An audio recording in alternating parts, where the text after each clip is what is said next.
Hi, I'm Tim. Welcome to Watchbox, and thanks for logging on. If you love this watch, email me, tmosso@thewatchbox.com. It's in the description below. Your purchase and pricing email question line for buying this or any watch you see on any Watchbox platform. Please reach out to me directly for pricing at tmosso@thewatchbox.com. New for 2022, this is the Zenith Defy Skyline, a 41mm stainless steel integrated bracelet sports watch with the heart of the Zenith Primero. So it's 41 millimeters in diameter by 11.8 millimeters thick from lug tip to lug tip. The total case distance across the wrist is 46.7, and then if you measure these end lengths, the rigid, that is downwardly inflexible total distance across the wrist is a beefier 52 millimeters. On my 16 centimeter circumference wrist, this watch is a pretty good fit. You could see that there's really no overlap of lug beyond wrist, so I would recommend this watch for a wrist as small as 14 centimeters circumference. There's no issue accommodating it on a 16 centimeter circumference wrist, and you can see the bracelet flares out a little bit to curve around my wrist on each side, which means I could neck down to a narrower wrist and still wear this watch well. You can see that it is thin. Under 12 millimeters thick means, in spite of its sheer side, it is thinner than a Rolex Daytona, so it will fit underneath a dress cuff. Taking a quick look at the bracelet, I should mention that the watch comes with two bands. One is this full steel integrated bracelet with deployant clasp, and then the watch also comes with an accessory strap that is equipped with its own separate steel deployant clasp that is specific to the strap. So you get two bands with this watch, a strap with its own deployant and a bracelet with its own deployant. You can see there's a little push button mechanism underneath, and that allows you to quickly and easily remove the bracelet. It's a little bit easier to do if you have a bit more fingernail than I do. So this is how the system works. You push the button on the underside, and when you push the button, it unlocks a seatbelt buckle-like interface, and it's very secure. You would swear these two things were screwed together once they are together and locked in place. It's a very secure system that instantly roots and locks, and it allows you to easily swap between the strap and the bracelet, or just get a little bit closer in between the lugs for cleaning. Now, while the watch is mostly machine finished, you can see that the faceting between satin and polish is as good as anything you'll find from Audemars Piguet or Patek Philippe. It's nicely made. You can see that there's a little transitional bevel in high polish that runs down the shoulders of the links.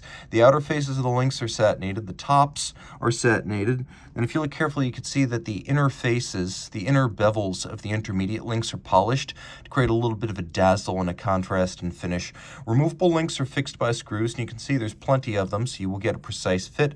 The clasp features satination and engine turning finish, and then when it locks with twin trigger action, so you must press the triggers to open it up.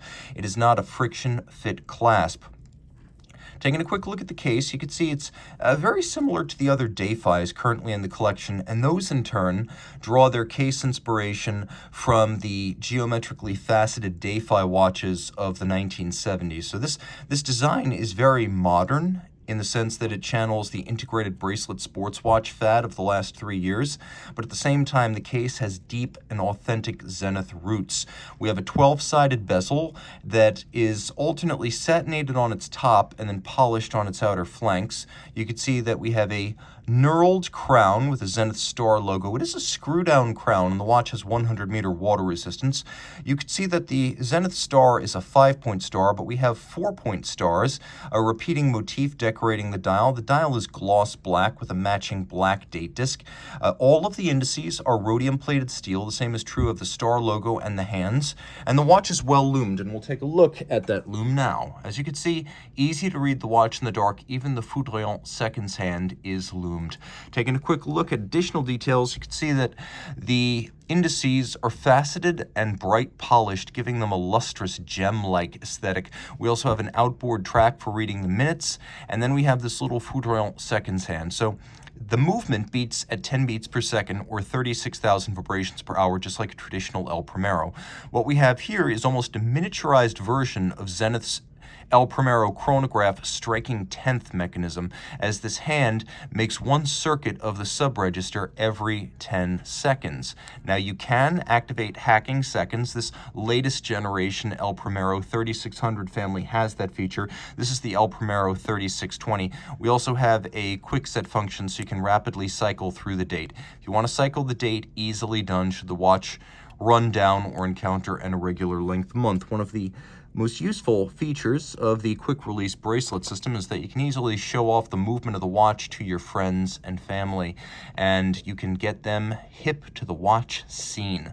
So, protected down to 100 meters, you can see that this movement features a 5-point star logo, a tungsten rotor, automatic winding, a 60-hour power reserve, stop seconds, a quick set date, the foudroyant, 26 pivot jewels, and it has a full silicone escapement. Both the wheel and the lever are silicone and unlubricated for high performance in between services and longer intervals in between services, as well as less friction, improved power reserve, and improved chronometry. You can see that the movement uses Edachron for beat error adjustment as well as fine timing adjustment, which I like to see because Edachron is a very precise system that allows for minute regulation with ease.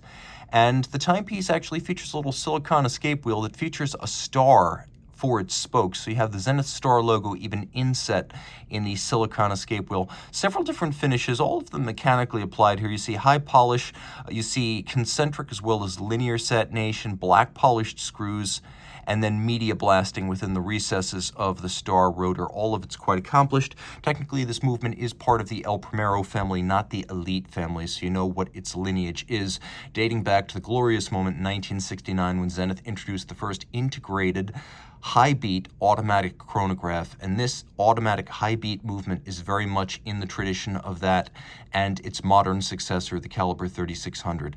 Reach out to Team Mosso at thewatchbox.com for purchase and pricing details.